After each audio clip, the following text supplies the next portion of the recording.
We are live again. Hello.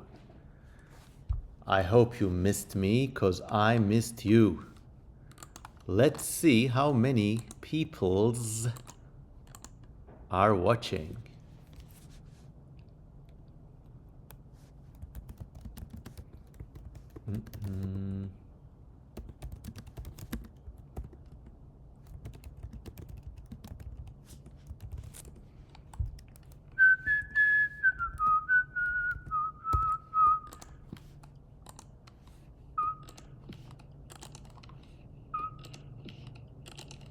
All right.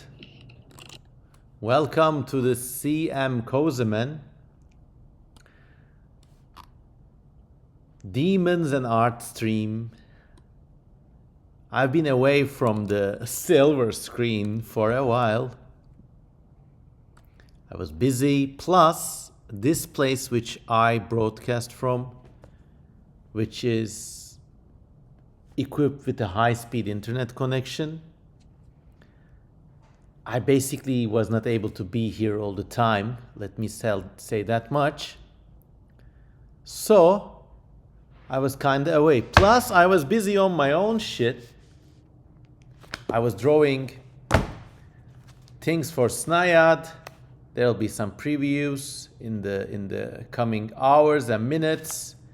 Let's wait for everyone to percolate. I'm gonna go over everything once I get my cup of tea and shit, but we're gonna go over a bit of the old Istanbul folklore, demon and urban legend stories. We're gonna take questions from everybody. We're gonna maybe do some drawings, and if you've been good kids, I will show you what I've been working on. So yes. Less irritating says, long time no see. Debased Gnome's Child, hello. Peppa Binia, hello.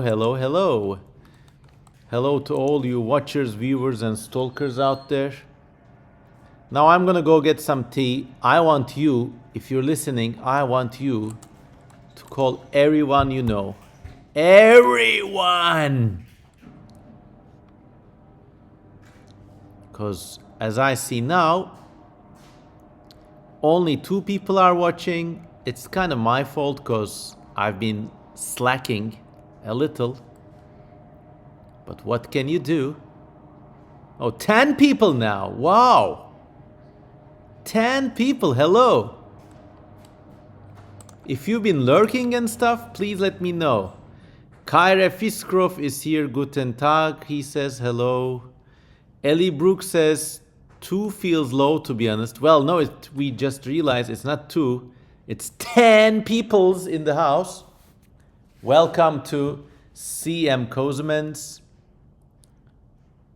extravagant talk and art hour.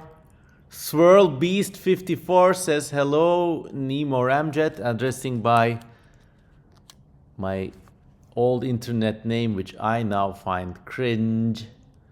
But hello to you too. Okay, I'm just gonna fix myself some tea. I will be back. And then, in case you're listening to this from the YouTube recording, and in the very rare case you're new to this channel, please, I am an author and a researcher. I got a day job. I got several day jobs, actually. It's hard to make ends meet. I don't want to get too beggy, but if you could support me on patreon.com, the link is here. Or buy me a coffee, I'll be really happy. Plus, there's a link to the merch store in the video description if you're watching this on YouTube. So go there. If you support me on Patreon, you see a world of content that nobody else gets to see. I hate paywalls, but it's the way it's got to be. Unfortunately, I did not make the rules, but if you support me on Patreon, you will get to see new artwork, commissioned artwork, like all kinds of stuff that I don't publish anywhere else. Plus, if you go to buy me a coffee, I'm just taking hours of my time speaking to you. So maybe you'd like to buy me a coffee if you got any respect and admiration for me or my works. Okay, I'm gonna like get some tea now. And Kara Fiskrov says he was around since the days I used that Nemo Ramjet nickname. Yes, actually, a hat tip to Kara Fiskrov. He's one of my oldest internet friends. And I mean, he's always been in the background, and a couple of times he gave me some really nice pointers. So, solid stand-up guy. I just had some cookies. Caught between my molar. Also, Ellie Brooks is here.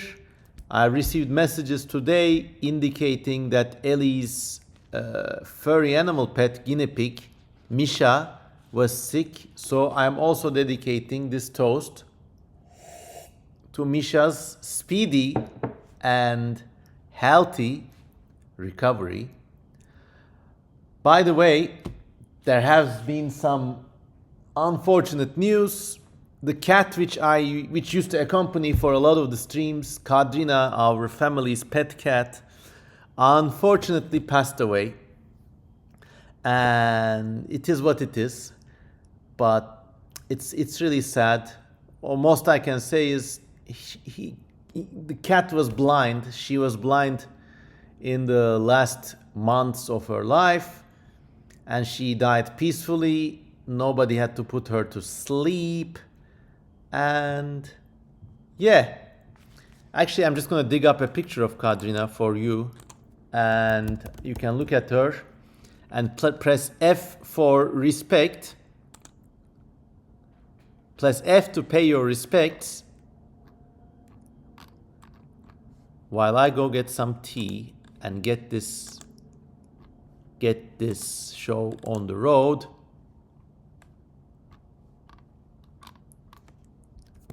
All right. So I'm just fixing the pictures now. You just have to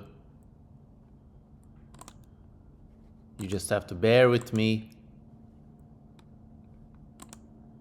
Okay. Okay, so how do we insert pictures here now? Everybody's pressing F, thank you. Okay, browse.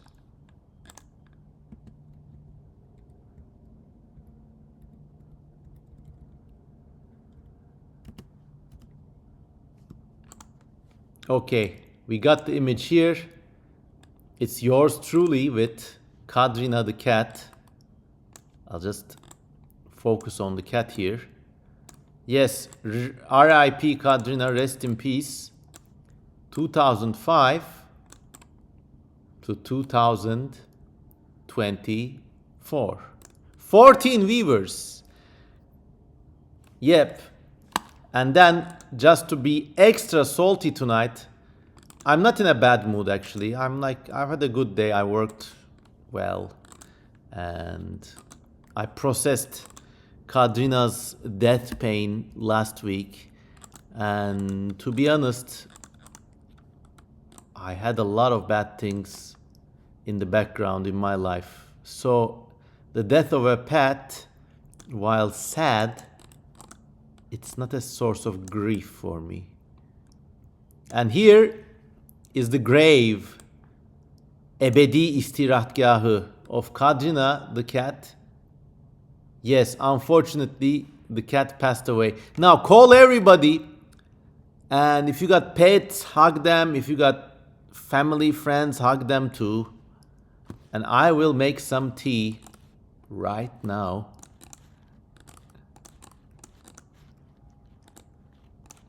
Dünyaya geldiğim anda. First time chatter Oblivis ZZZ says ışıklar içinde uyusun. May she sleep in the light. First time chatter Jinris Treuel says F. M10 says, sounds like she had a good time while alive at least. I also had a few pets dying over the years. I like to think they had fun while it lasted. Well, yeah, I mean, Thank you, everybody. Ginnistrojal says, oh, what a pretty baby she was. I bet she was well loved. Yeah. What can I say? So I'm gonna get some tea. Let's get this show started. And well, if you got any questions, comments, and call your friends so we get the conversation on the road. CUCPay 616 says, saludos hermoso, gratito, yes.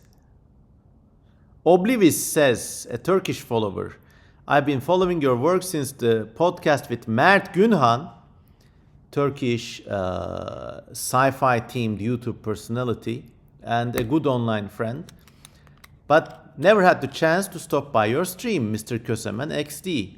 Yes. CUCPay sends me a bunch of dancing. What are these things? Dancing hedgehogs? No, I love them. Okay, so I'll be back. Questions, comments, where you are, let me know. I'll be back.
İki kapılı bir handa yürüyorum gündüz gece, gündüz gece, gündüz gece, gündüz gece. O o o o o down down down down dig dig down down down down down down down down. Okay, everybody, now it's time to put away the remainders of death. I'll do a little kind of like logo kind of thing with the cat. Okay. Huh. All right, so yeah, now back to life, back to reality. All right. Cauliflower says, it's been a while. Pay 616 says, how long does it usually take for you to create your creatures? When you make them, what do you think about their cultures and those themes? Well, let's play with that game, huh? I mean, over the years, I mastered something which is called automatic drawing, which means if you just let your hand roam loose and your thoughts free, you can actually create things without even thinking about them. But when you're doing this, you have to have a reservoir of ideas and things that you just subconsciously memorize in your head. So I don't know what this is shaping up to be like, maybe some sort of bird creature, but maybe I don't want it to look like a bird, so I'm just gonna give it 6 limbs. And you notice that there is like some experience about anatomy, how limbs work, how body mass works, and how things, basically living things, move and walk and just look like. So when you got that going, you can actually, so now this is a 6-legged creature, maybe like a bird-headed pangolin. So I'm just giving it some pangolin type, spiky, feathery, spiky things that are a bit like scales maybe. And as Foca Vaporosa says, in this way you let the soul drove. Yes. Oh, well, yes. I mean, actually, one of the chief practitioners of this technique was a guy called Austin Osman Spare, who was a member of Aleister Crowley's circle of black magic artists, which just basically means they were rich rich members of the British elite who like to go to weird places and have lots of kinky action. And as EM10 says, with enough practice, it becomes like building with Legos, just combining different things, memorize how to draw. Yes, exactly. And Suzy Pay says, "Ok, lindo, está muy genial."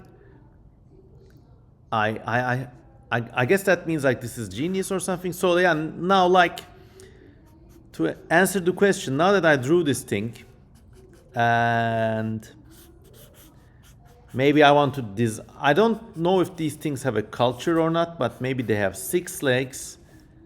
So they kind of like walk close to the ground, like so. So maybe we'll design a kind of dwelling for them, kind of low hanger kind of place where a lot of these things can come together here.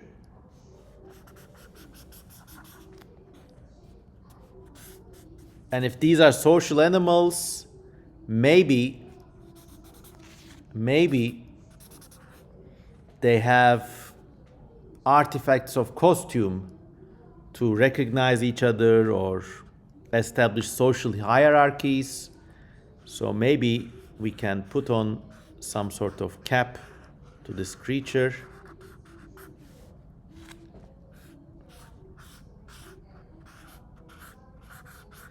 I'm not defending social hierarchies, but they certainly exist. And I mean, Jordan Peterson is really easy to make fun of, but unfortunately in people they really exist. I mean, and it takes virtue and struggle of the spirit to overcome them. Peppa Binia says, "Oh, how pretty. It's very nice. Good translation. Thank you. Thank you, thank you." Kyra Fiscroft says, "Gimby."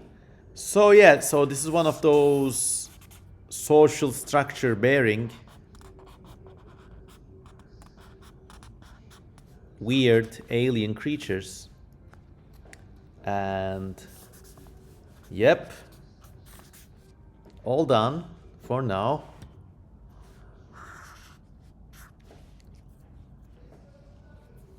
Skeksis Gimby edition, ruler Gimby. Well, do you think this guy's a ruler? I mean, then maybe we can spice up the game. Maybe let us consider that these things are sexually dimorphic, and maybe this is a female, and let's give him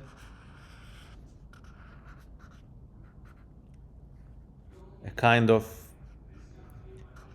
parasitic simp male. the kind of long tongue. And he's just riding her back and just like being a pest. But he's a hothouse flower. He's a high maintenance guy.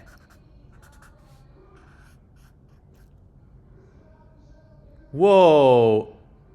Okay, lots of comments. Ellie Brooks says, me and who? Well, whoever your equivalent of this guy will be, he will be a lucky guy. So also let's give this guy a spotted pattern. Maybe these males are so puny and defenseless, they got these newt-like spots, and they're just spot.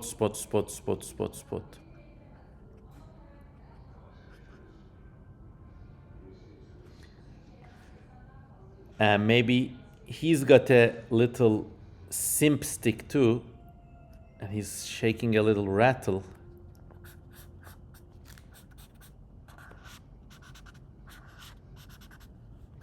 So you see, you play these games and it's fun, it's world building. Okay, lots of maracas for the simp man, yeah.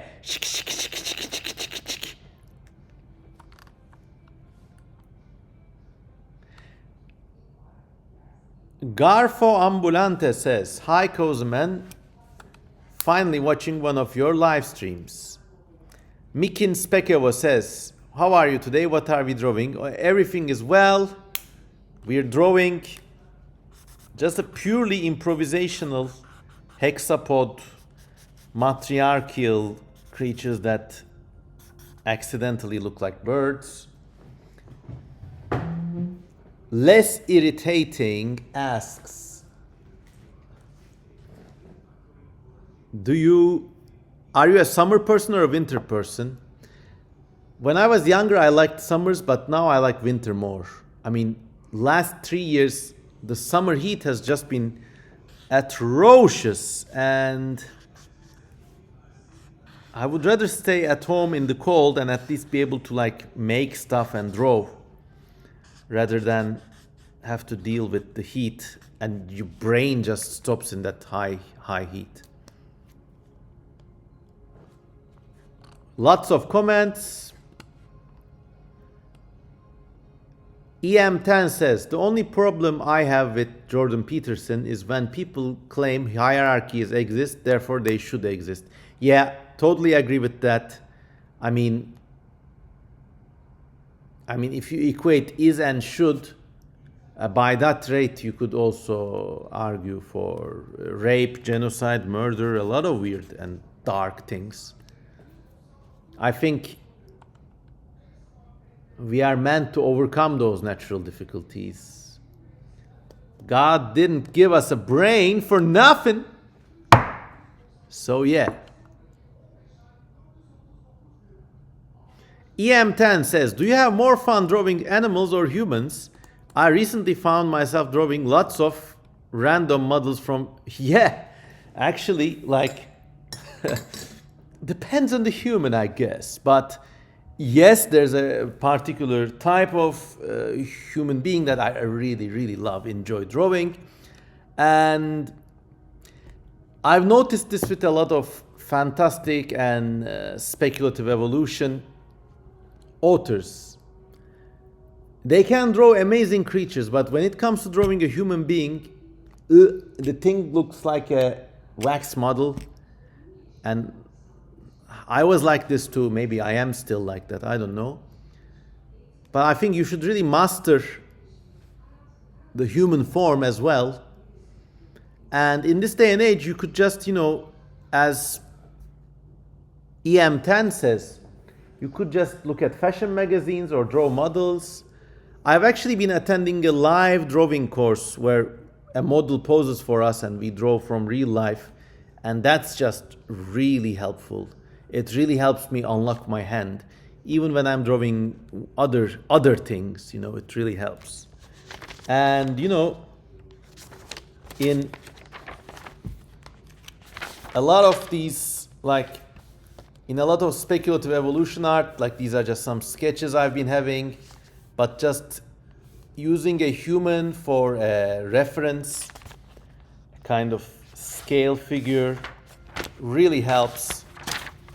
If you've been following my channel and my projects for a while, yes, these come from the planet Snayad, and these are actually some varieties of these animals that you're only now seeing for the first time. So one of the good things about following this channel. So this one was created over 19 years ago, and then these varieties came later. There's something that's like a bit more lanky and highly built and kind of more, this one would be scarier to encounter, I think. So these animals live in a desert continent. This is where their mouths are, and there's a head too, but it's basically like the crab of a claw. It does not connect to the stomach. So here you can see this big predator cleaning it. Let me scale up actually. Ooh.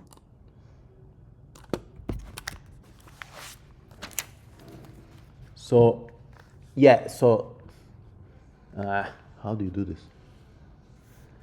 Okay, so this is the actual mouth with the tongue cleaning the first head. That's actually just, imagine it's just a big crab claw with eyes, okay? And then there are other parts of the body. Basically, these are like desert or plains dwelling animals, and you don't want to run into them, I think. So Cry Wank says, whoa, that's so cool. Okay. So if you look at these closely, these sketches are actually very like only a few lines. But when we have a human model next to them, it really makes the whole thing come alive, and you got a sense that these things are like big, a certain size. I mean, if this was just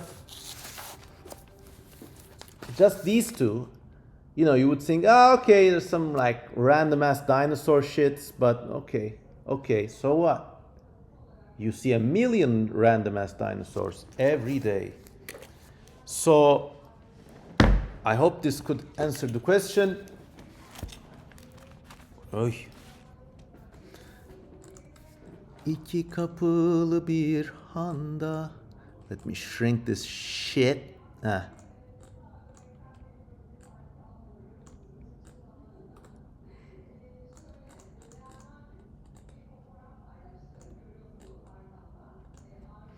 Blake Richardson says, hello. Mikin Spekevo says, I have recently noticed too how the human form is important for giving context to fictional critters. I could not agree more. Let me check some message shit.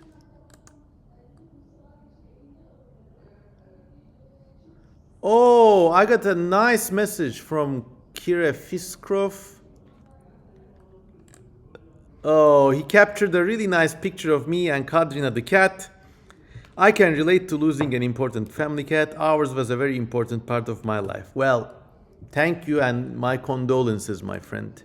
And let me check some messages from the other channel. Okay.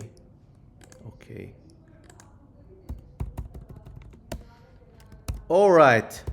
So let me just also include Kyra Fiskrov's honor image of me and Kadrina. That's how you know you got a good friend. Screenshotting and basically digitally having your back in this day and age. Crywang says, whoa, that's so cool.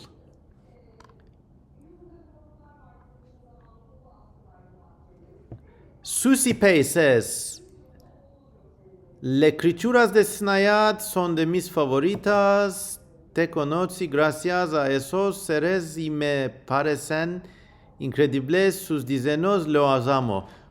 I pretend that I can read Spanish. I get the gist of what you're saying. Creatures of Snaiads are my favorites. Thank you so much. They're incredible. I met you thanks to those beings. I find the designs incredible. I love them. Yes, thanks for translating. Sorry. And yes, this was Kadrina, and this was my friend Kare Fiskroff's capture of me and Kadrina. I should be careful what I say or do on these streams, because God knows what else you guys are screen capping. Put a cap up, boom. No. Okay. Okay. I told you, so aside from these, we also have some Istanbul demon folklore to catch up with. And if you've been following these streams, if you're watching on YouTube now, you can go to the previous stream video where we have a bigger discussion about these. This is a book of Istanbul folklore, Turkish folklore, containing very weird poems, public sayings, folk tales, and creature legends. It's a really nice, really nice channel. It's a really nice book. So we're gonna do some more readings from that and finish this. But before we go, let me check and see how many people are watching. 20 people, goddamn. I could be away for weeks and still come back. 20 of you guys are here waiting to meet me. Lovely.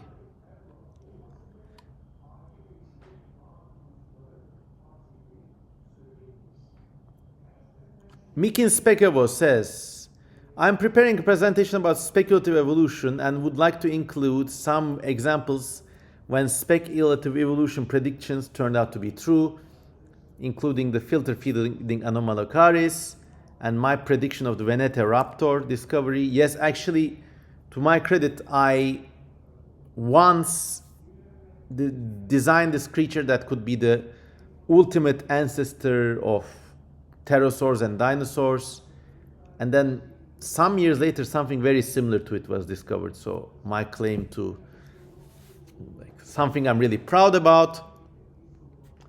So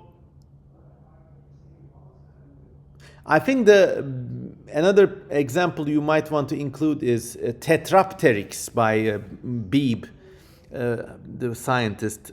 Was he William Beebe? But so it's called Tetrapteryx, and this was I believe a naturalist or a paleontologist, and he predicted that before flying on two wings, birds would go through a tetrapteryx stage and they would have four wings instead of two. And basically, the tetrapteryx stage was almost prophetic, because something like that was really discovered later on as Microraptor, the famous raptor dinosaur with four wings. So there's another example. Okay, so let's do a roll call. Let me hear where you are all from. Tell me where you're writing and where you're basically chipping in from. We'll do a roll call and then we'll start reading the Istanbul folklore book, which is amazing. Where are you from? Where are you from? Where are you from? Where are you from?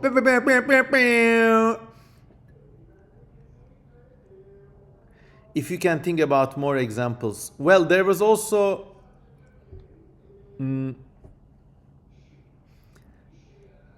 the paleontologist Andrea Cau, C-A-U, predicted something like Yiki, the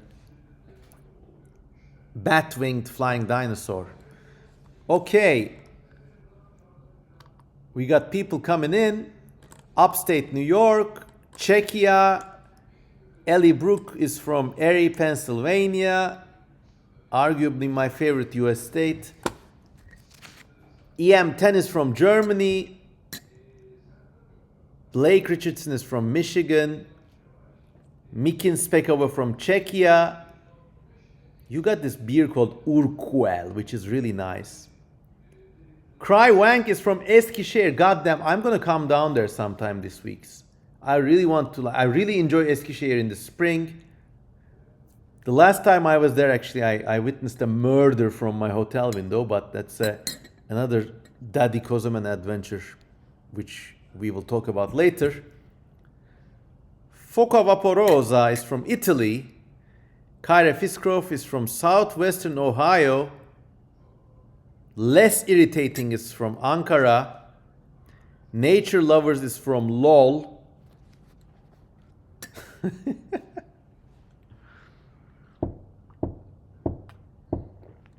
From League of Legends.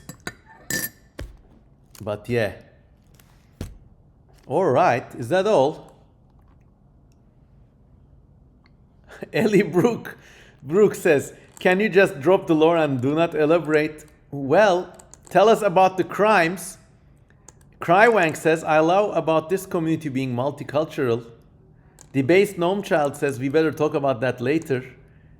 Peppa Binia is en route to LA. If you are driving, drive carefully. Drive carefully. I don't want to be responsible for any traffic accidents. I love this community. There's a new adventure every moment. Well, it is true. So there's no easy way to tell this. A few months ago, my father and I, we traveled to...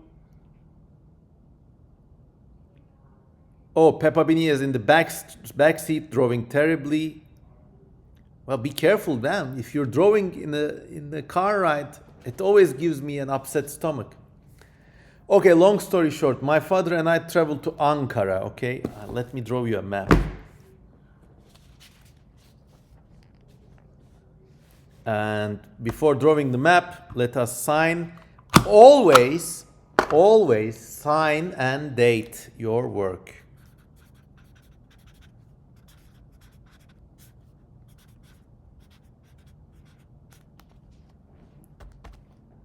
Boom. Imagine writing a Twitch comment while in the driver's seat. Yeah. So, okay. Let me just draw. I hate wasting good paper like this. Okay. Yeah. This is the map of Turkey, okay? This is the map of Turkey. This is Istanbul. This is Istanbul. And this is roughly the shape of the country. Excuse my lack of map drawing skills. This is the capital, Ankara. Okay? This is Istanbul. My father and I, we took a train journey to Ankara, and this is basically the train road, the railroad. We had some legal stuff to take care of there. We did that, and on the way back, in his infinite wisdom, Dad ignored my warnings to buy return tickets in advance, so we could only buy tickets to take us to Eskişehir, which is a very fun and vibrant, actually, student city halfway through. We stayed for a night there. It was a great place, you know. If you go elsewhere in my channel and just write Eskişehir,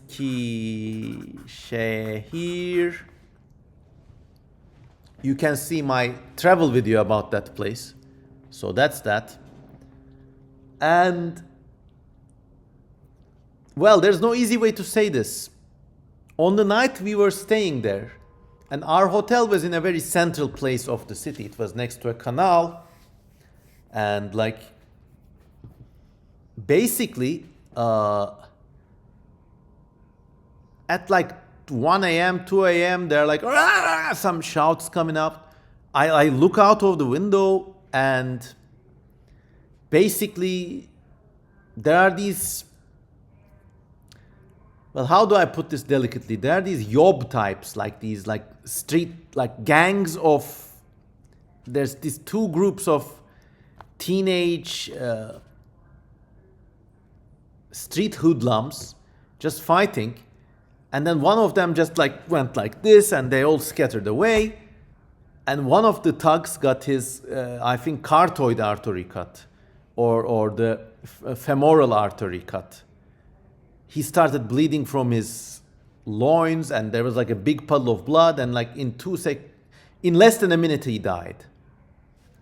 And yeah, it was, I mean, like, it's been a while since I saw a person die in front of my eyes. And God, I got asleep on the stream. Sounds great. What a way to go.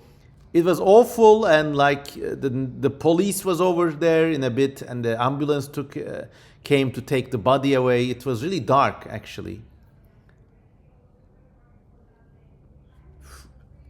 Where do you get a custom stamp like that? Ellie Brooks says, I'm sorry that happened. Well, look. I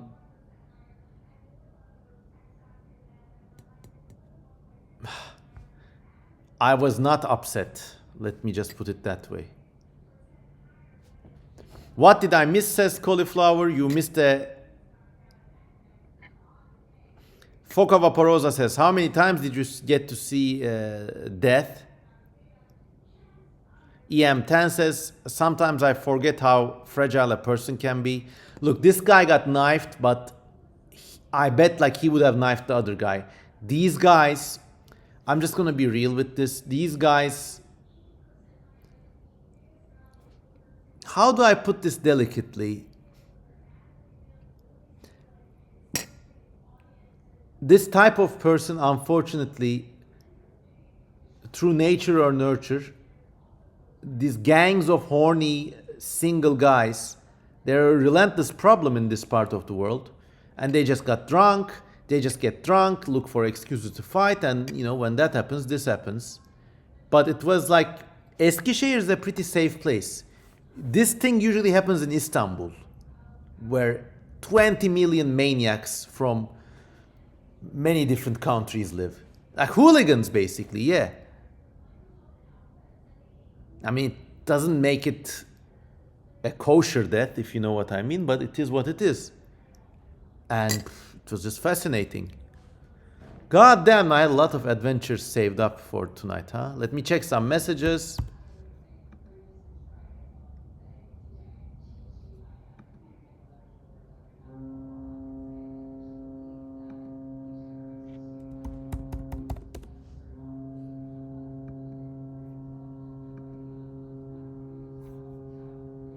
All right, that was the sound of the boat, by the way, crossing the Bosphorus.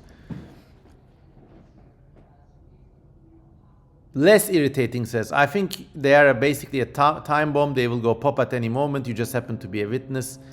Yes. Ellie Brooks says, if you carry a sharp knife, you will end up in more places with sharp knives. Yes. And this was before Dune 2.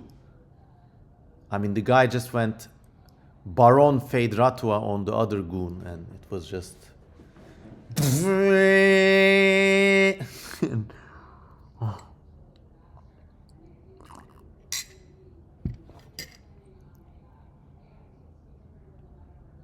EM10 says, I wonder what can get people like that back on a better path. I don't know. I mean, it's a pretty knife-edge thing. Like, these guys, they're not necessarily in a bad path. They just happen to have a bad night with some bad decisions. It's kind of hard to talk about this. It's a delicate situation. I don't know. I mean, I got some heavy opinions of my own, but we're also speaking in public here. One thing I'll tell you is, across the world, in every country, there's like this surplus of horny single men with no prospects. Okay? I mean, that always augurs a world war. That always augurs incels, Ellie Brooks says. Incels, yes. I've been around for a while. I'm not old, but I'm not young either. And there's just like many groups of, it's not just being an incel, it's like many guys with like chips on their shoulders and nothing to do. And it is my understanding that when crowds like this increase, the likelihood of big violence in society increases. I'm just putting it in very simple terms. When that goes up, you kind of see more wars. Actually, states secretly go like teehee and like it's their cue to send off, like purge all these men from society basically. So be careful. Make of this what you will. Oh, I thought you were talking about proper gangs. No, I mean, Turkey is an autocratic country. It's pretty safe. Safer than many American cities, I could say. A society full of too much fucking around and not enough finding out, says Ellie. Thank you. Thank you for saying what I've been meaning to say. Okay, let's kind of change tack here. I mean, this death story was a bit grim, huh? What was your favorite scene in the new Dune movie, says Peppa Binia? Well, all the scenes from the Harkonian world, of course. I guess we can safely say that Denis Villeneuve is a man of many talents and a man of many kinks. And when the bald guy Fade Ratwa took to the stage with that weird black sun world shot in infrared film, everything pale, and then these like, I'm sorry to say, cum shot fireworks in the sky, and like the bad boy guy comes with a knife and like he cuts bitches and stuff. Like when that happened, there was not a dry seat left in the theater. I like that scene. I also like the scenes in which Paul and his friends ambush all the spice harvesters and stuff. Like every scene in the movie was great.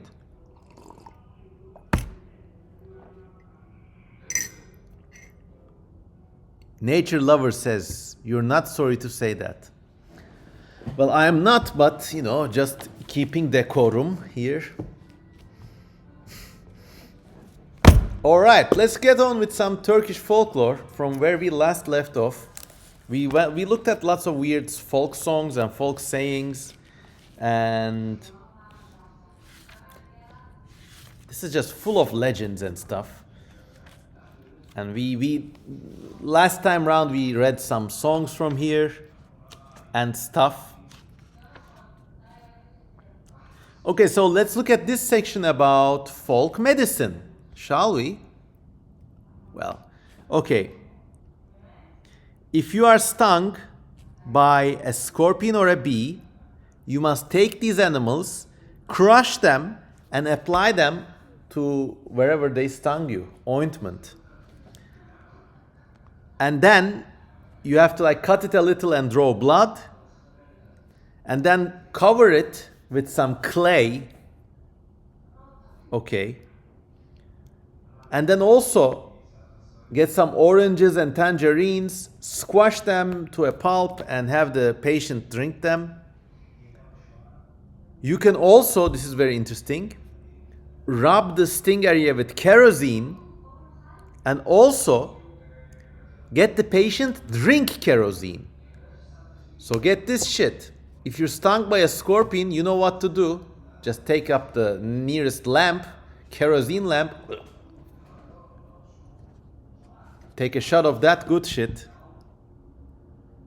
Another remedy is if you can take an onion, cut it in half and apply it there, but keep it there. In order to decrease a fever, this actually works, by the way. I've tried this, it works. If you got a fever, squeeze some lemons, put some salt in it, and rub it on your forehead and drink it. I have tried this, it works. If you got one of those eye ulcer kind of things, you can cook an onion and put it in your eye. Don't try this at home.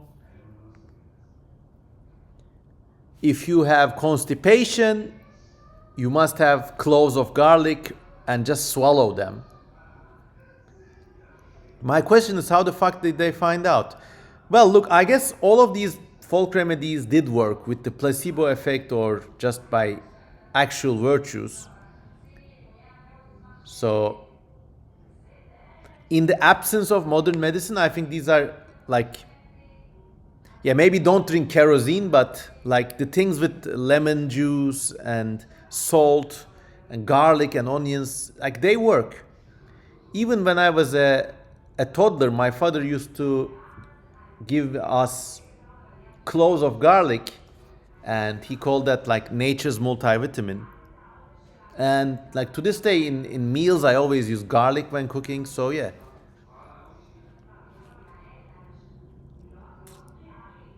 If you have bloody piles, this is very interesting.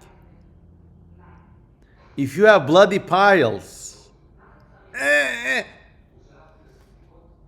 you basically take a handful of garlic, boil it, and then sit the patient so that the smoke from the boiling garlic comes up to his back region, if you know what I mean. Like a garlic gas enema. Okay.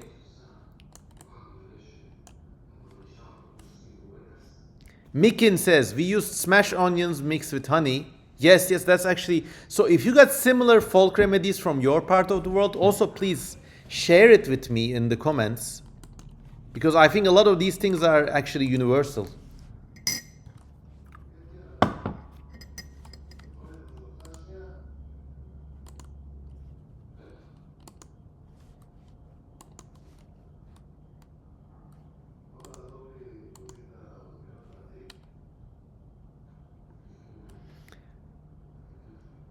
Ellie Brooks says, like a steamy butthole, amazing. Apparently, I can't say butthole. Well, now I allow that word, so you can say it.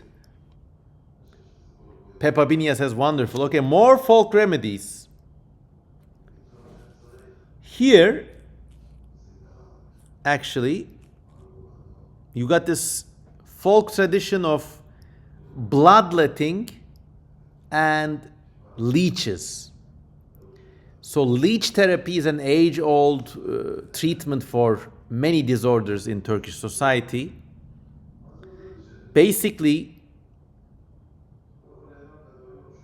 if you got skin disorders, rheumatism, some sort of poisoning, whatever, you go to the Grand Bazaar, you get a handful of leeches, and you just put them here, here, here. And to this day, actually, there are leech vendors in Istanbul.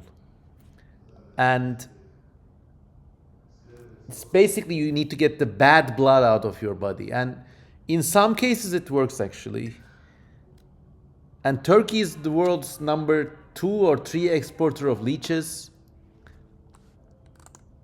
Either India, Indonesia, and Turkey, I think. So yeah, leeches work too. But let's look at more, like we got pages and pages of folk remedies here.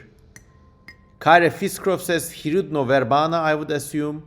The Romans did this too. Yes. I mean, I keep saying Turkey is the inheritor of many traditions from the ancient world. Turkish nationalists want to pretend they came from Central Asia. What they don't realize, they inherit a far older tradition. Everything from ancient Greece and ancient Rome lives on in Turkey. Even to this day, in some cases. Okay, so many folk remedies. Give me a number between 13 and 54. 13, and 54. 1, 3, and 5, 4. Give me a number and I will read it. 43, okay. Oh God. Okay, I'm gonna get them all. 43. If you have kidney stones, okay, here's what you do. You take this branch of a tree called the miswak tree, which I'm gonna have to look it up.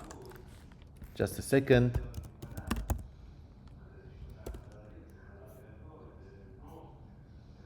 It's a kind of tree bark, Salvadora persica, and well, it's very popular in Muslim countries because there's a religious tradition about it.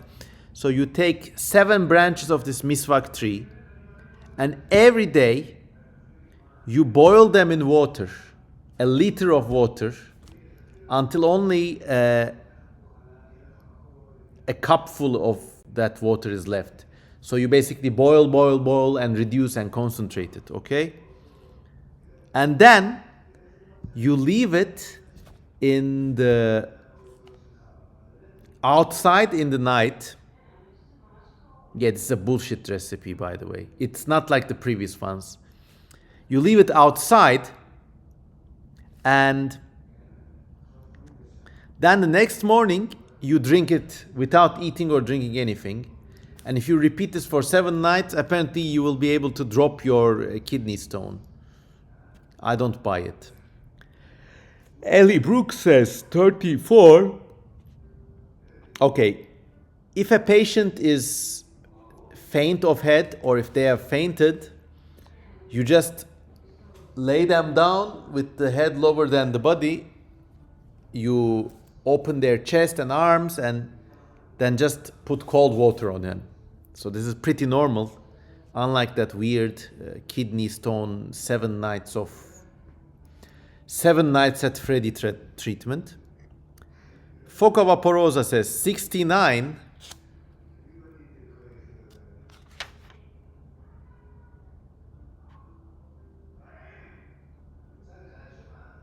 If you got bloodshot eyes, number 69, if you got bloodshot eyes, if you have pink eye, you take sugar and garlic and you pound them together into this dusty mixed pap, okay? Now you put the fucking pap into your eye and your pap. And then apparently you don't get red eyes because you go blind, I guess. I don't know.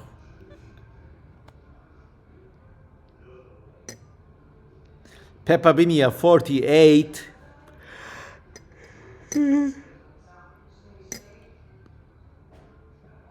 Oh God, this is awful.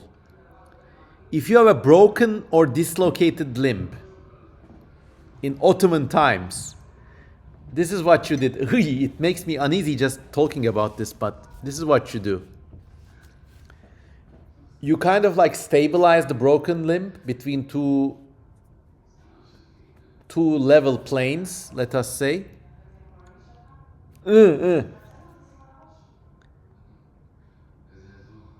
If you have a sprained limb, you rub it with kerosene and linseed oil and garlic oil, and you do the same for broken limbs and hope for the best. Hope it sets out right.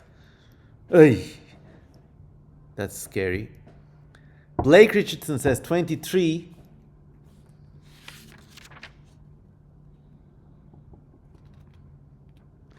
This is again for piles.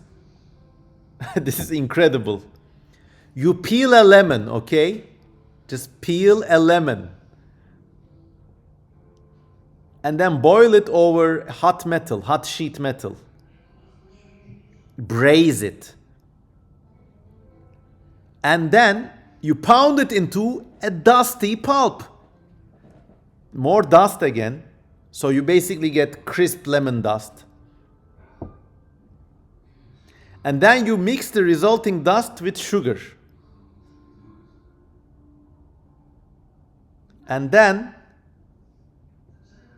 Before every meal, you take 1 spoon of this. But it's not certain if you're meant to like take it from your mouth or just rub it around your piles before eating. All right, more numbers. EM10 says 27. If you got a headache, you have to have brown sugar. Foca Vaporosa says, just wonder how many of these actually work and we will never know.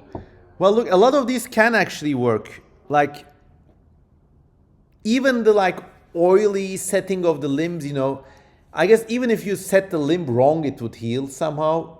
Maybe you wouldn't be able to move it right, but still.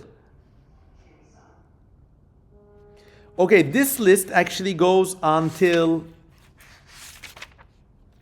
wow, 222, 222, 222, 222. So give me a number between 1 and 222, and we will read the whatever remedies these things are. 132 says Mikin. Okay. We got the numbers coming in. Okay, so this is for stomach disorders. Recipe number 132. You take walnuts, seeds from lettuce, 2 measures of turnip, carnations, okras, some legumes, and like some other local stuff. Okay, you take all this shit. This is against stomach disorders. Guess what they're gonna do with them? Yep, they're gonna pound them into a pulp again. Pound, pound, pound. They're going to pound town here. And then you mix this with an equal mass of honey. So you take all this stuff and pound it and mix it with honey. And then boil it. And then skim the foam. But don't eat the foam. You throw the foam away. The remaining thing, whatever that is, you take 2 spoonfuls of it in the morning and at night. This medicine removes smells from your breath, it says. It dries out bad saliva and strengthens the stomach and eliminates the gas of the stomach. Ellie Brooks says, sugar takes fluids out of tissue and the piles treatment almost definitely works. Yeah, probably. We call it a sugar donut in the hospital when you put sugar on a prolapsed anus. Ellie, by the way, has medical training. To make it shrink and go back into the body. Imagine salting a slug, yeah, but with sugar. Okay. So, Foca Vaporosa, 222. This is the only remedy we have listed for snake bite. Are you ready? Suck the snake bite and then brand it with a hot iron. So yeah, hope for the best. Just give it a suck. Honest, a snake bit me there.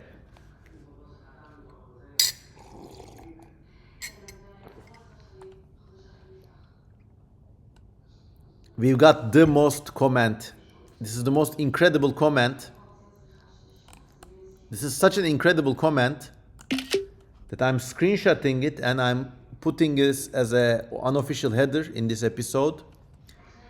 Kyre Fiskrov says, my uncle used the prolapsed anus sugar technique to help one of his Pac-Man frogs with its prolapse. I'm trying not to laugh, but this is so endearing and I hope the frog is better. and you just won the contest, man. I mean, this is just, thank you for sharing this with us.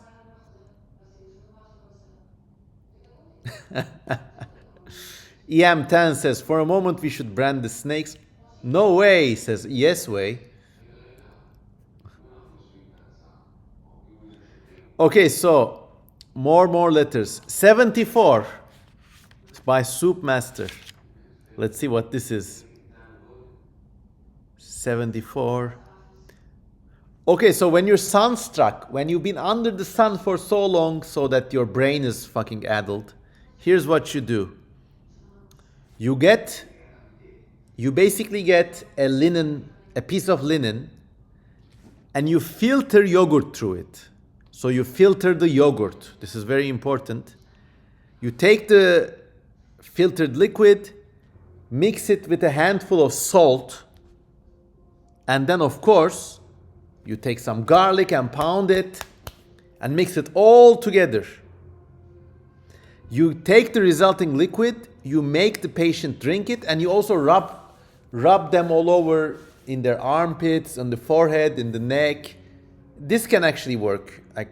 I don't know if you've been sunstruck before, but like this feels like it could work. A lot of salt.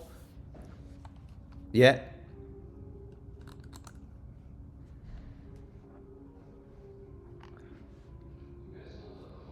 One about what to do when dizzy or when someone faints still holds up. I once fainted after a checkup, and the medical professional pretty much used the same advice. Yes. So we're not only making fun of these things, everybody. Like, we're also like trying to relate to other stuff that we have in our parts of the world. And in this respect, I'm really curious about what my American viewers think, because it's the new world, and I'm just curious to see how many of these old world techniques made it to the United States. And let me just check how many people are watching.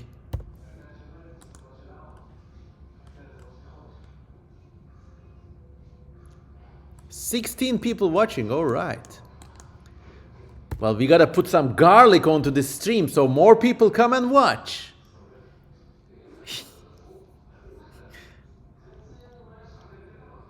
Okay. More numbers, please. 221. Okay.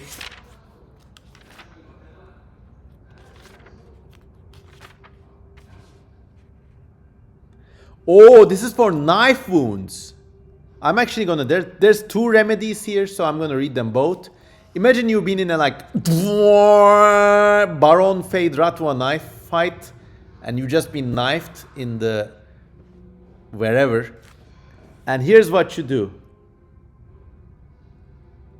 You take some turpentine, okay? You take the turpentine and you wash it 7 times with activated lime. So turpentine and lime, you wash them together. And then you mix them with the following: sulfur, half a teaspoon of sulfur. So turpentine, activated limestone, sulfur. Then you mix these with egg yolk and olive oil, and you just rub it onto the stab. Just rub it in. Yeah, this is like a hopeful remedy. Turpentine and knife, yeah. This is how you would clean a sink. Yeah, you look, knife wounds are extremely dangerous. There's almost no way you can treat them without pre-modern technology. So they just hope for the best. And they probably hoped it was just a flesh wound. And so, yeah.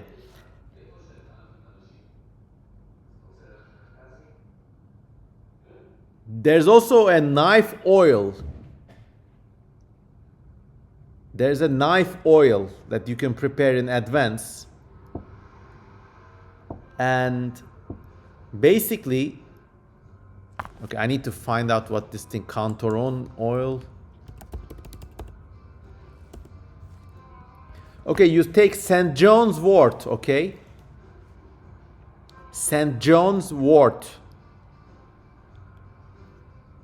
And you take red flowers from the St. John's wort. Of course, you mash them to a pulp. And then you put it in a sealed jar of olive oil. You stuff the flowers into a big jar of olive oil. You seal them. And you leave it in the hot sun for a long time, especially during summer. Now this oil, they say, will be very good for stab wounds. And Ellie Brooks says the remedy I've been describing with turpentine and sulfur, yeah, it sounds like a DIY styptic gel, and it's probably right. I mean, I think all the earliest medicines kind of started out like this. And like St. John's wort and olive oil, I can definitely see that working as an antiseptic. Maybe not if your liver is perforated, but it would cure maybe, or it would help infection on a flesh cut. As long as you're only a little stab, yeah.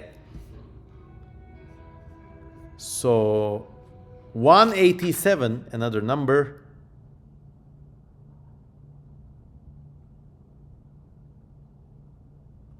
Oh boy. This is how you cure malaria. This is a malaria cure, okay?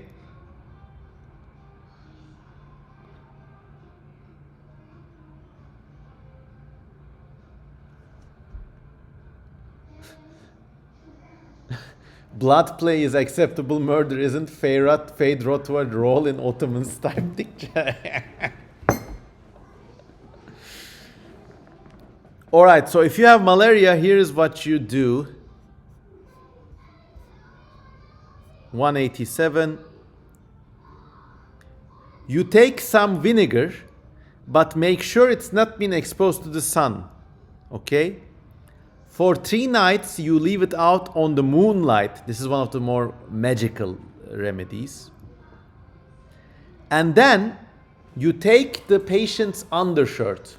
So imagine you're like being dehydrated with malaria. You're dying out there. Basically, you take your shirt off and you put it into this jar of vinegar that's been left in the moonlight for 3 nights. And then you put this back onto the patient. Now, I guess it would help one relax.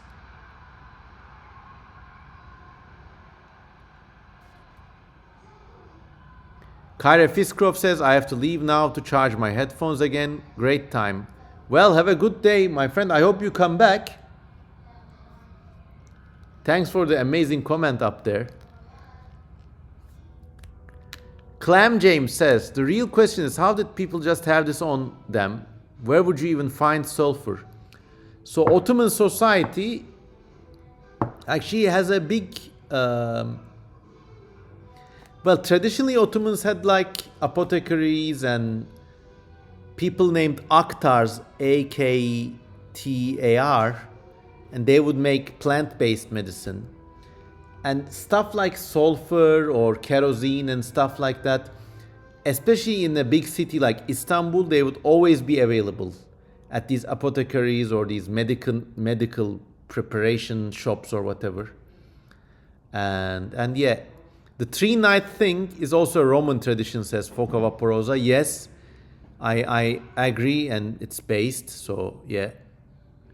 Sulfur is actually really common around volcanic areas, so it was super accessible. Yeah, I mean, they had like merchants like collecting the stuff and shipping them into the big cities.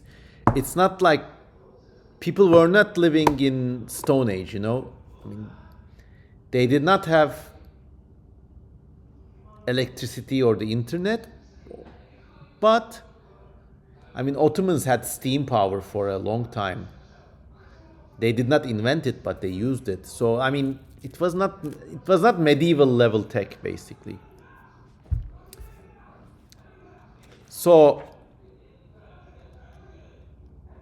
yeah, thanks Memo, thanks Clam James.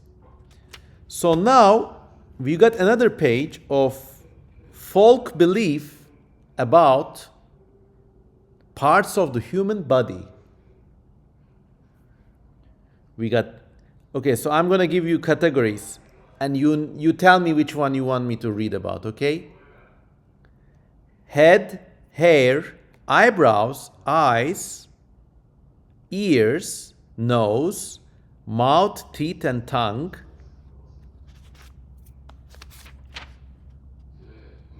Elbows, hands, fingers, feet. Which one do you want to learn more folk belief about? Once again, head, hair, eyebrows, eyes, ears, nose, mouth, and teeth and everything in it. Elbows,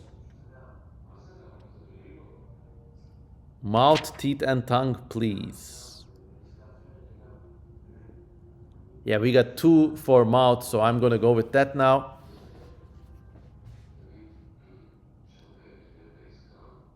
Okay, so these are more hilarious because these are just folk beliefs and folk tales, and there's nothing about medicine here. It's just like pure folklore. So, if you have a tooth extracted, it is a sin to throw this out to the street. You must either bury it in soil or insert it in the mortar in between stones that make up the wall of a mosque. Dentistry advice, you know what to do. Don't throw that shit away, it's bad luck.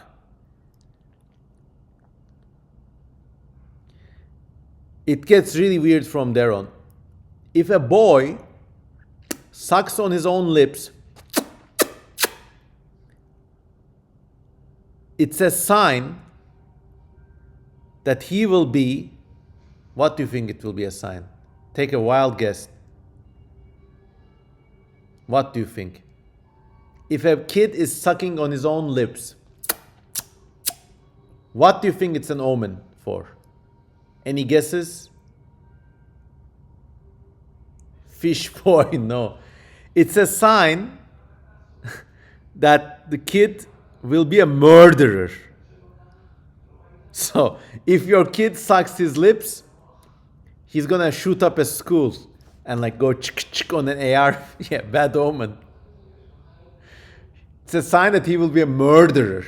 And it's very precise. Like, it doesn't say he will be violent or troublesome. No, it says it will make him a murderer. If a kid or a person has welts on the tip of his or her tongue, it's a sign that he or she has been eating animal dung. So, you've been eating shit, and don't think I don't know about it. You know?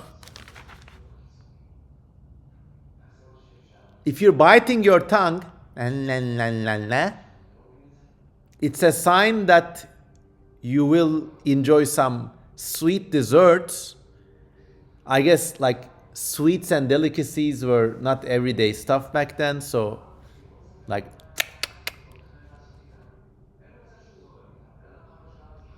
okay, so here's a weird one. If a woman has a sharp tongue, like if it's not, mine's a bit U-shaped, but if it's a V-shaped sharp tongue, I'm sorry, it's a sign that she will tell you a lot of lies, so be careful. Unbelievable, like mouth and tongue action. So, you know, be careful. This was a bit chauvinistic. If somebody wakes up and their tongue is itching, you know what that means? You know what that means? Take a wild guess. No, it doesn't mean you're a frog. If you wake up and your tongue is itching, it means you're gonna have a fight that day.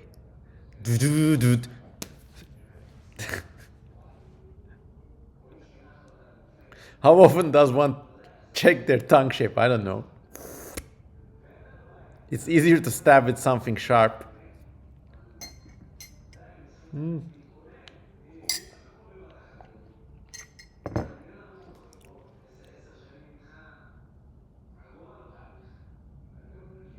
And then that's that for mouth. Or if you're hurt in your mouth and tongue, it will heal fast. That's another belief. So wow, okay, that's just the folklore for mouth stuff. Now let's name me another organ. And we got a lot of options. We will do 3. We did mouth, so we got 2 more. Name me another organ. Ellie Brooks says, I've been paying attention to tongues for all the wrong reasons. By the way, everybody, look in the mirror. What shape is your tongue? I want to know. I want to know how many of you are liars out here. And let me get some answers.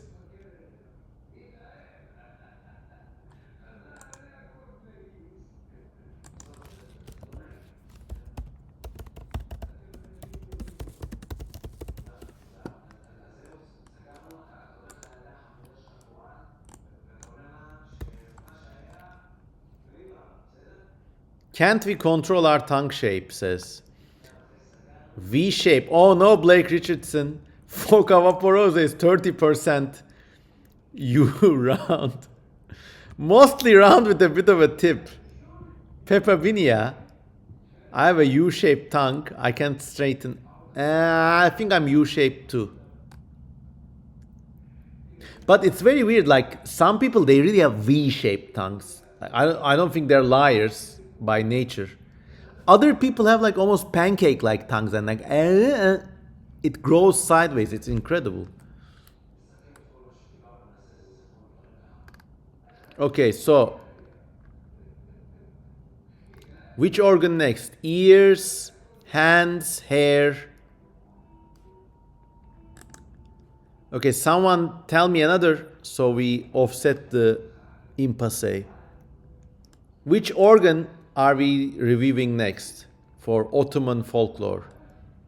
Ears, okay, we got another ear, so I'm gonna do ears.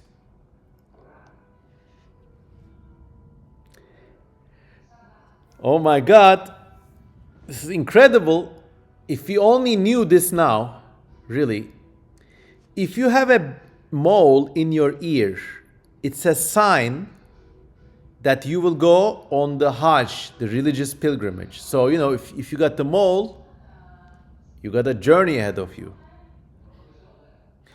If you have tinnitus, if you got ears ringing, it's a sign that someone's been talking about you. But there's more. If you have tinnitus in your right ear, it's a sign that somebody is saying good things about you. But if you have tinnitus, ears ringing on your left ear, it means that someone's talking awful things about you. Awful. What's it gonna be?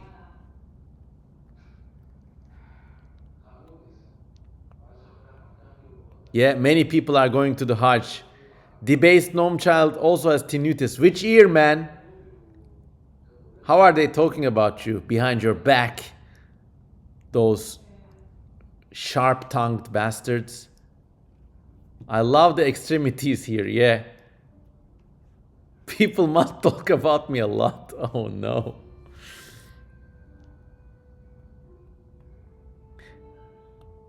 Okay, this is very interesting. If you have long earlobes, it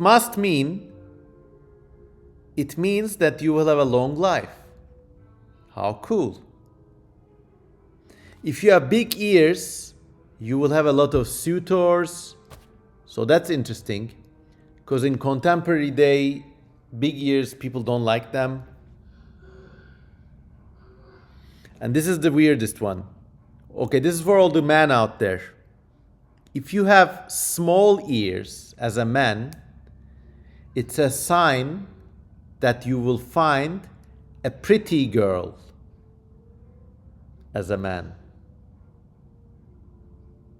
If you have big ears as a man, it's a sign that you will have an ugly wife.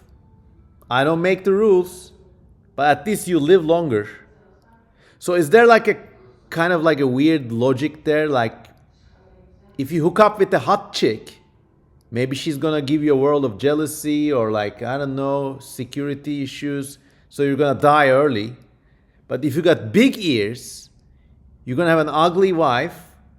But okay, you're gonna have an easy life. I don't know. So you're gonna live longer, less nagging maybe. Who knows? Ellie Brooks says, "I love my ugly wife." Clam James says, "Yes, I have small ear. I have tinnitus in my." It's incredible.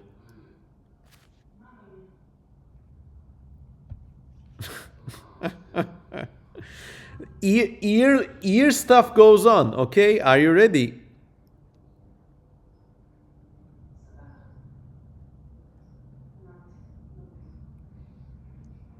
If you have your ears scratched or blocking on a Saturday, it's a sign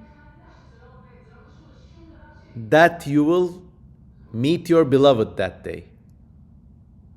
So if you're on a Saturday, hey babe, you want to hang out? God damn. Okay, so that was ears. I'm gonna get a refill. I'm gonna get a refill for my tea.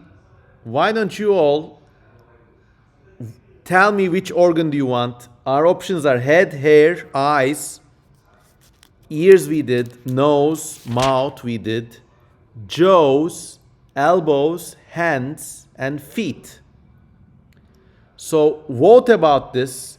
Like everybody say what you want. And when I'm back, I'm gonna like do a tally and this is gonna be the last organ we're gonna talk about. The others, I'm just gonna move on with the book. Okay, see you.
I'm back with a pack of Burçak sweet and salty biscuits. I like this thing so much.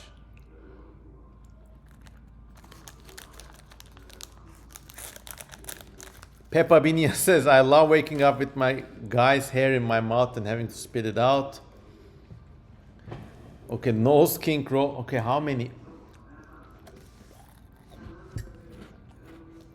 Wait, I'm gonna do a tally here. Okay. We're gonna take down Kare Fiskrov's image now. For now, can we do a poll here? Oh wait, I should have.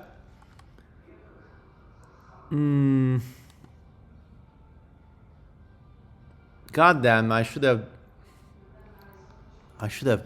looked this up. Maybe I can do a poll here, but I don't know. Okay. Hair, feet. Hair. No other. Okay, everybody wants hair. Okay, hair. Gonna go with hair now. Ottoman folk belief about hair.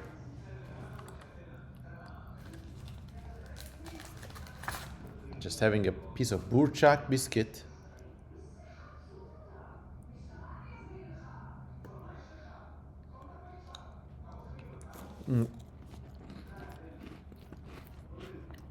I'm gonna figure out the polls later. I don't want to like interrupt the flow now.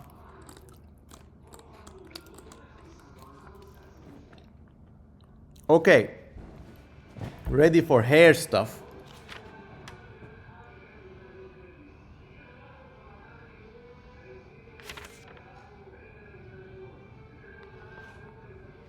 Okay, actually I'm gonna include head and eyebrows with the hair because there's only a few stuff to do with hair. But here we go. If you're walking around, this is very important. If you're walking around and you step on a strand of hair which has been cut off from somebody's head, imagine like you've been the barber or something. If you step on somebody's hair, you will have a headache. So be careful where you step. That's number one. If you have a freak white hair on your head, it's a sign that you will have a healthy relationship. So check those gray hairs, everybody.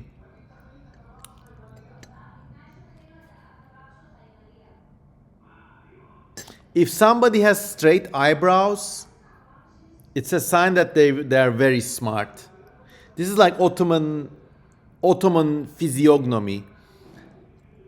My eyebrows are very crooked, so I don't think I'm very smart. Just a Bambi. Just a dumb guy.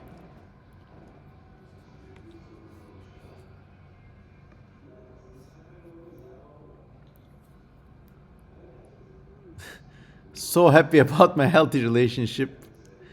Okay, Foco Vaporosa says the gray hair thing my grandma also said. Oh, we have our first spam. Makbol Top says best viewers on steamboo.com. Sod off. No, nobody checked. No. Wait, how do I remove this shit? Oh, we're being spammed. Incredible. Well, I guess there's a first time for everything. I should not have stepped on that hair.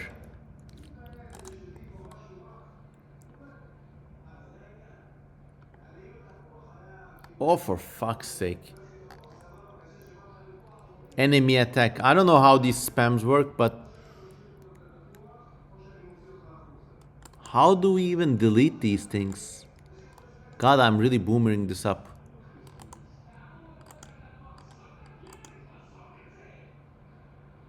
Okay.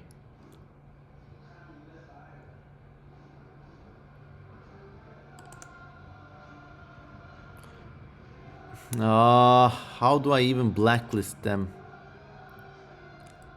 We were just having such a nice time. I don't have to eat them. This all happened because I have medium-sized ears, of course.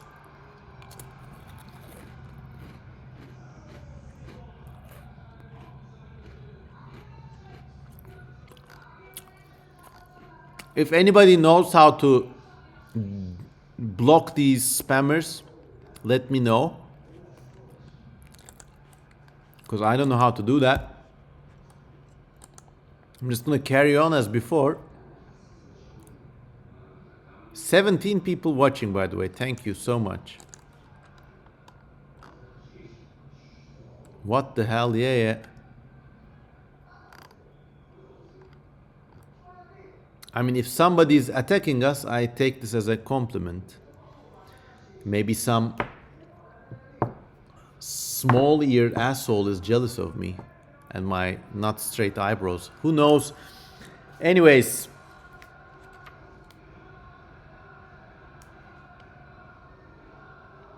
More folk beliefs from Ottoman society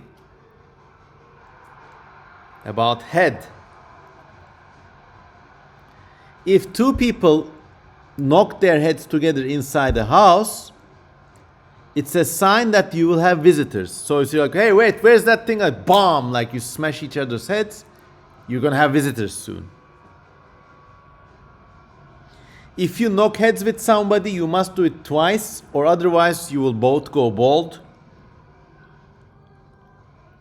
And if a bald man is walking down the street and the bird poops on his head, it's a sign that he will grow his hair again. So these were all the folk beliefs about head, hair, and eyebrows and shit.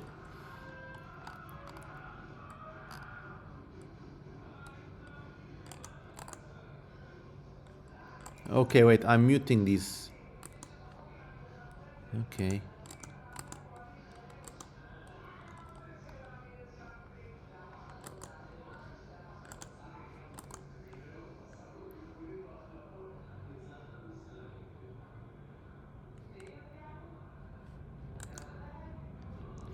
Foca Vaporosa says you're like an animal not caring for his infections.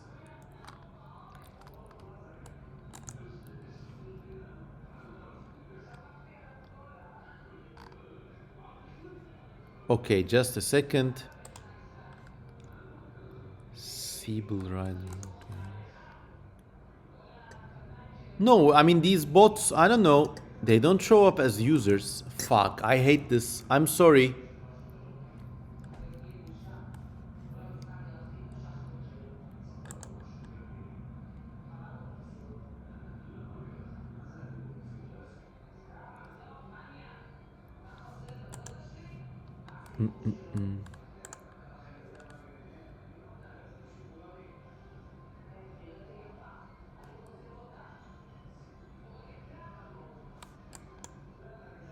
If only I had straighter eyebrows, I would have figured it out. Yeah.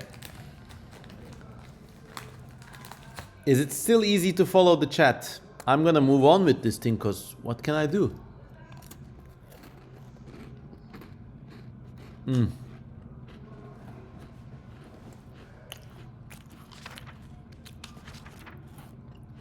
Then moving on.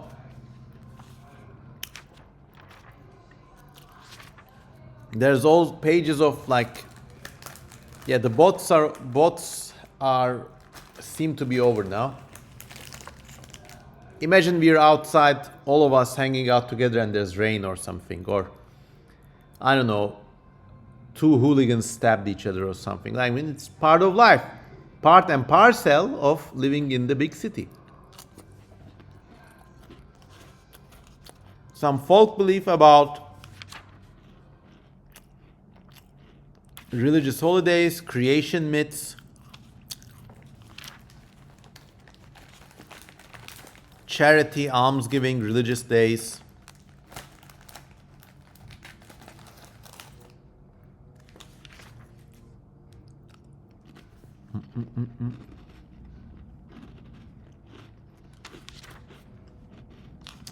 Some religious poems.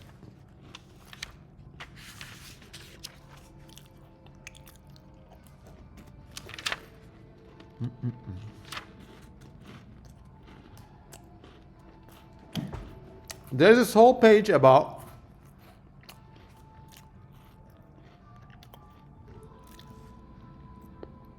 holy man of Istanbul.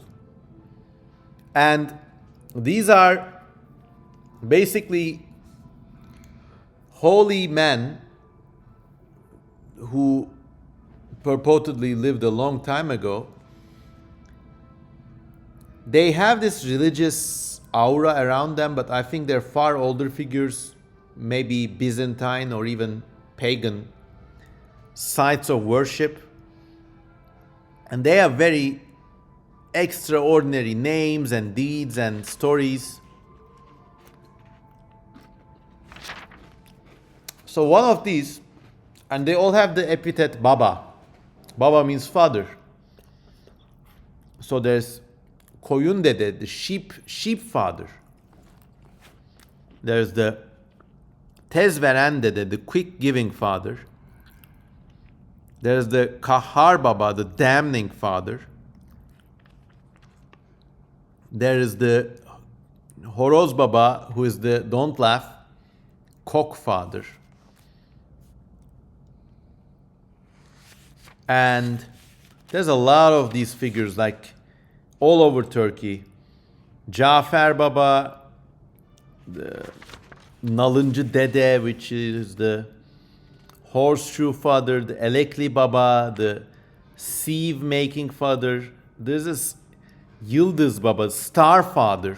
Interesting.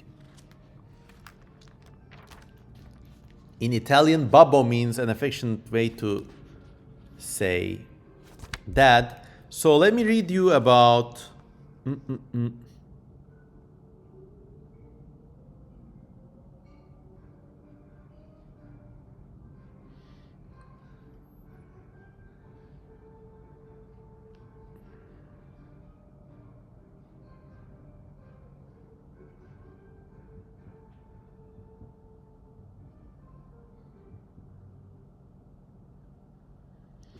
So let's read about some of these stories are not so interesting, but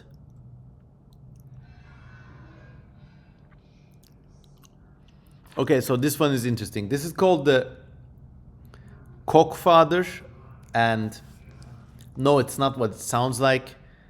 Basically, this man is buried in a small it's a small ancient tomb between two buildings in a certain busy part of Istanbul, and it only is marked by a short and rough stone, and the stone was painted green, and with yellow letters the words Cock Father were written on the stone. I'm not even commenting, but this Cock Father was actually a mentally challenged warrior in the army of Sultan Mehmed the Conqueror, the guy who took Constantinople from the Byzantines and ushered in its transformation from Constantinople to Istanbul. This guy was a mentally challenged soldier in that army.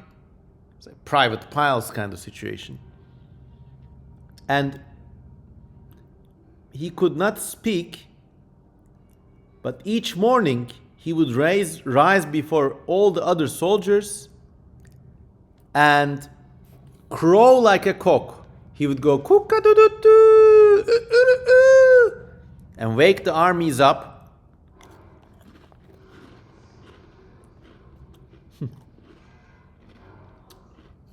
People would visit the grave of the Cock Father for prayers, and sometimes they would sacrifice a little chicken or a rooster for him.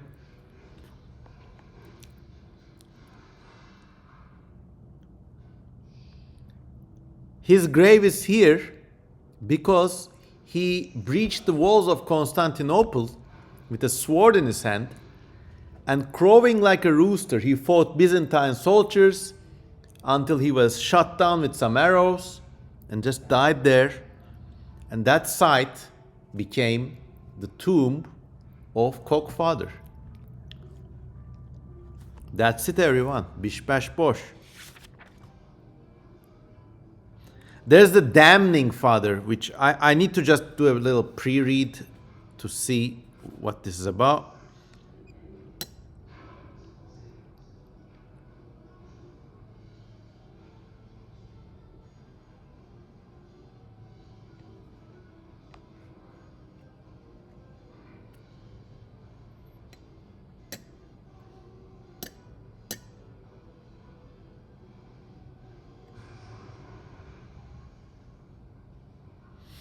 So this was a man, he was a mystic of the time, the damning father, Kahhar Baba. And until the dawn, until the break of dawn, every night, he would occupy himself with mystical worship, in which he would consider the names of God in the Muslim religion. Now, one of those names, God has many names, over 100 names in the Muslim religion. And one of them is the Kahhar, the damning one. These are like adjective names of the God itself, himself. And one of them is, usually these names are like the lenient one, the benevolent one, the forgiving one, but one of them is the damning one, Kahhar Baba. So until the break of dawn, this mystical guy would worship God in his own mystical ways and then scream from his stone cell, Ya Kahhar, oh damning one, damn it all, damning one, damn it all, stuff like this. And then he died. But he was such a holy man. I think he also had like a mental situation, to be honest. Tourette syndrome, who knows? And then people would come in and pray in his name, and then they would tie little rags on the bars of the windows. And then this place was such a popular site of visit that the windows were almost invisible from all the little rags and bits of linen tied on the window bars. And that's all. Like, he didn't damn anybody, he just shouted that thing. And to my best understanding, if you come to visit him, you come with good wishes for yourself. You don't come there to damn your enemies, you know? It's not Death Note. Yeah, just a man locked in a room saying, God damn it, God damn it, God damn it, until the morning. Ellie Brooks says, he's just like me, I swear. Okay.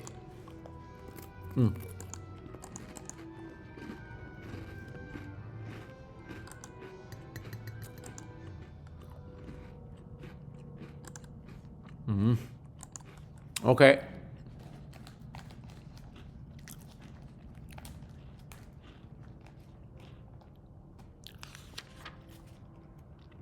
So these are the stories of Istanbul's saints and holy men.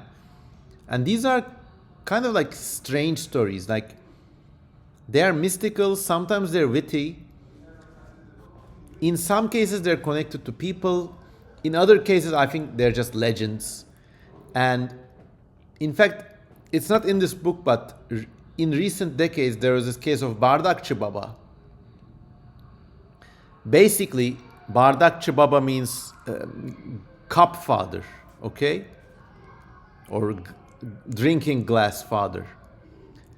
Now, this person did not exist, but a secular skeptic businessman just put some stones behind the building, and on the stones he had the name Bardakçı Baba carved. So it kind of looked like a tomb, but not so much. Now, everybody knew this thing did not exist until yesterday, but they started coming there and leaving behind glasses or smashed cups near the so-called tomb, Bardakçı Baba, and it became a legitimate site of worship. Folk religion worship, of course, like It was not officially consecrated as a mosque or anything. But people came there and this thing took a life of its own. I think that's how a lot of these stories got started, to be honest. Let me skim read these stories and see if anything interesting can be gleaned from them.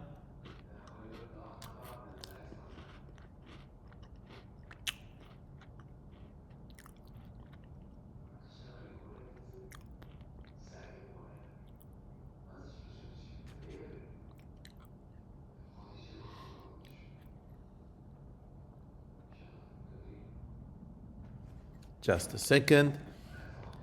Foca Vaporosa says the ritualization of human behavior is fascinating.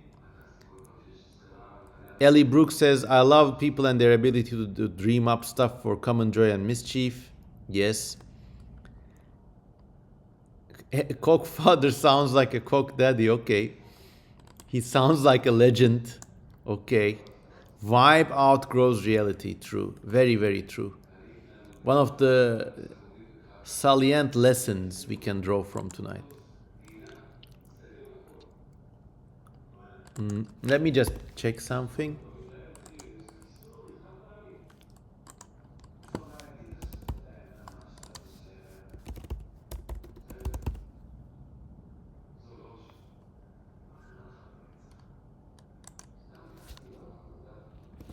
So let's look at the story of the sieve father, Elekli Baba. So in older days, it was a thing to sieve flour.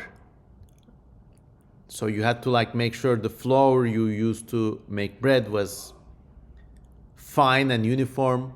So there were these guys with sieves, and they would just like take flour and sieve it through, so you separated all the stones and stuff. And I remember even when I was a kid, there's a risk of like eating bread with hard kernels or even little stones in them, and believe me, it's not a good experience. So you have to do this. So there were these guys with sieves just sieving flour, and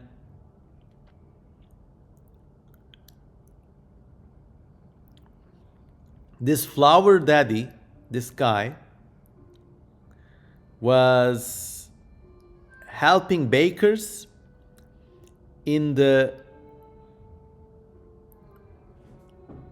Umayyad army that attempted to conquer Constantinople before the Turks took it. So he was a pre-Turkish Islamic holy man. He was such a holy man that after the siege attempt, he lived near Istanbul, and he made out a humble living sieving flour. Not flour, Flour.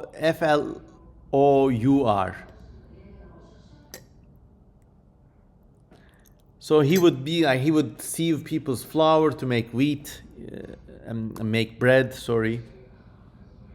And then he was a very, very like wise and humble man.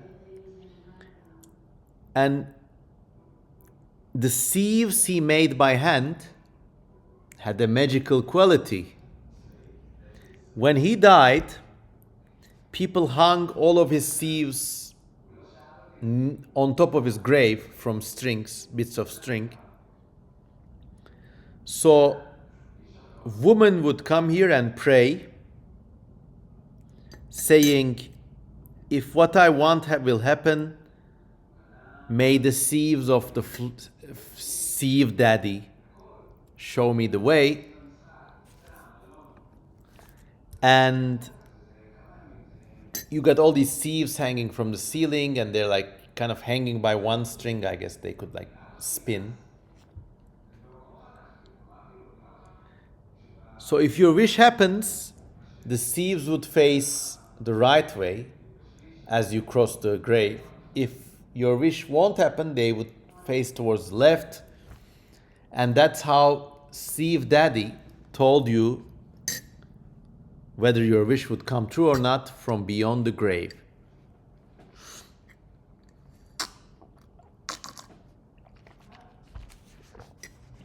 So we still haven't made it all the way. We still have all these incredible stories about holy tombs, wells, graves. There's this very juicy bit about magic, folk magic, and you get to make spells like this for certain purposes. We're gonna get there, I think, in the next stream. I'm really like, I really want to see this book to the end. So I'm just gonna pop in a bookmark and we'll continue on the next stream. Now it's almost been 2 hours and I'm kind of getting sleepy. So maybe make one last drawing. Ellie Brooks says, I'm so ready for Ottoman folk magic. I want to be a cool Istanbul daddy. Well, if I die in Istanbul, I wonder what kind of an Istanbul daddy my grave will be and who is going to attend it.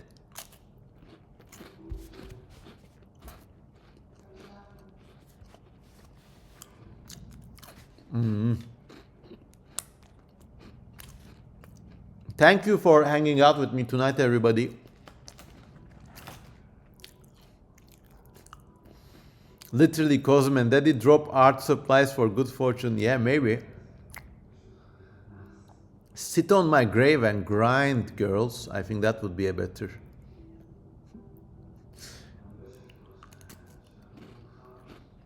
I mean, I know I would dress happy knowing that.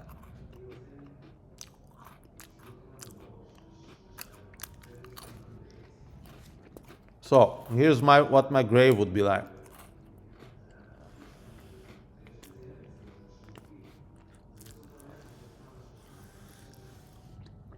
There's a stone,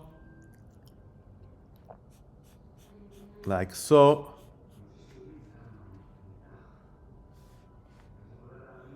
Maybe there's like a stone hump here, but this is all like one piece of stone. It's polished. Okay. And just for posterity, this is a agnostic tomb, so it's not associated with any religion. I don't want to ruffle anybody's feathers. So there's my headstone. These graves also have a footstone, so I'm gonna have like a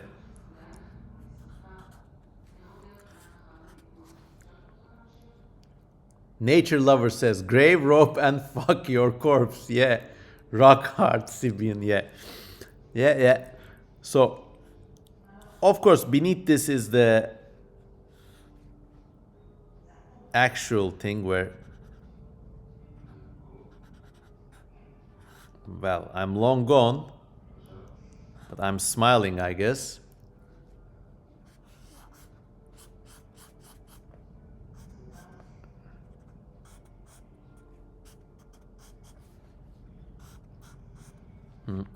So there's my skeleton under the whole thing.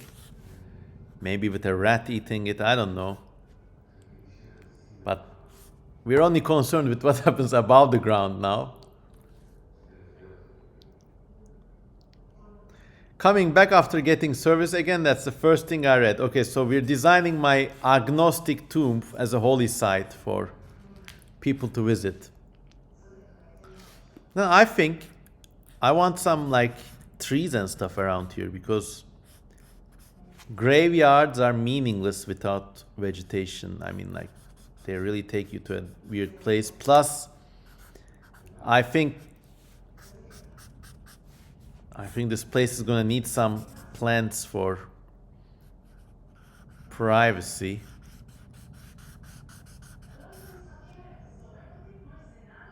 That's a really cute rat, though. Yeah.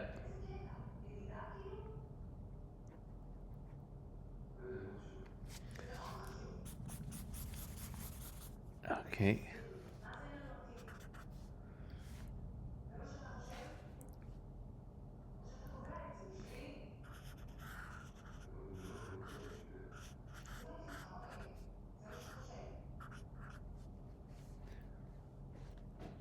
I think on the foot there would be this bent iron. so people could leave their clothes and stuff.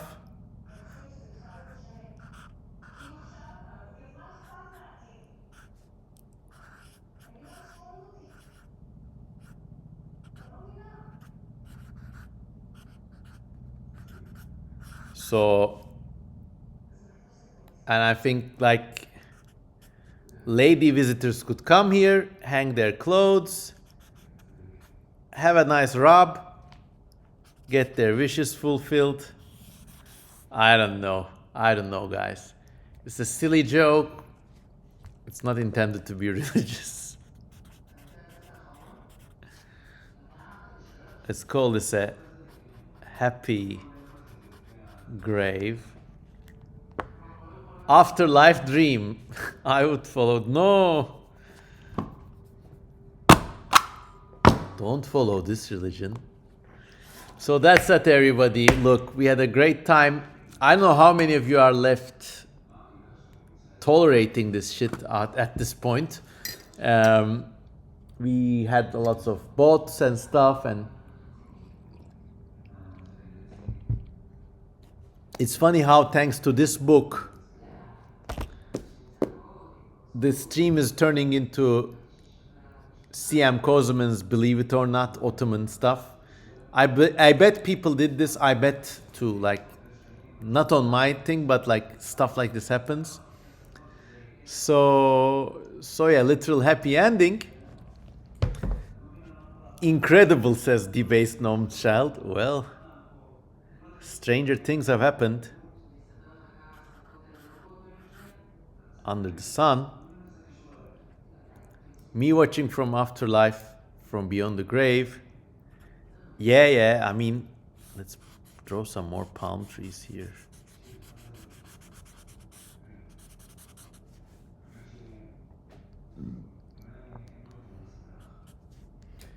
Gandalf the Green, what about male visitors? You wait outside. Okay, for male visitors, there's actually a second cenotaph here. Something like an urn. And you can just sit on the corner like you're on the simp chair, okay? And just put money in here. And then the custodians of the grave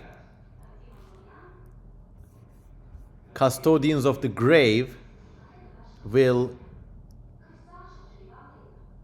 just distribute that money to the poor, but you sit and you watch.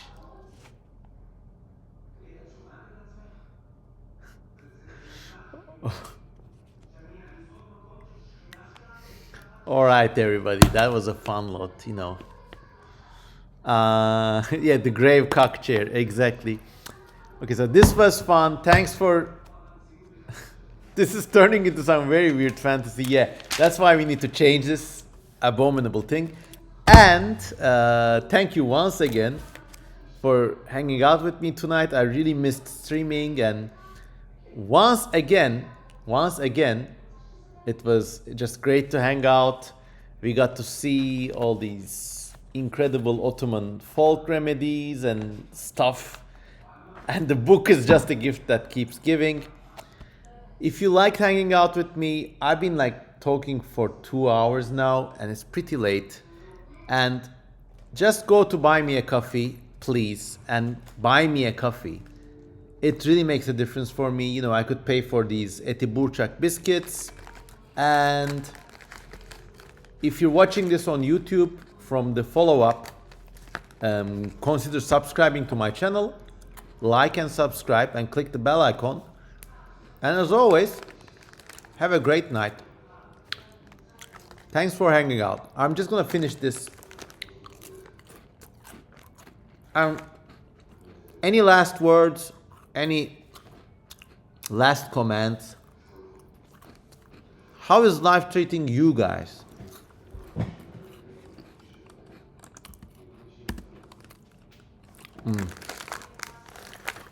And once again,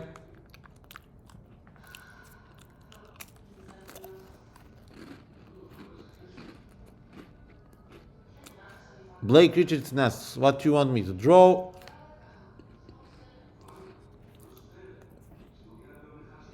Draw a snake-like animal with 2 rear legs. Ellie Brooks says, what do you want to be when you grow up? I don't think I'll ever grow up.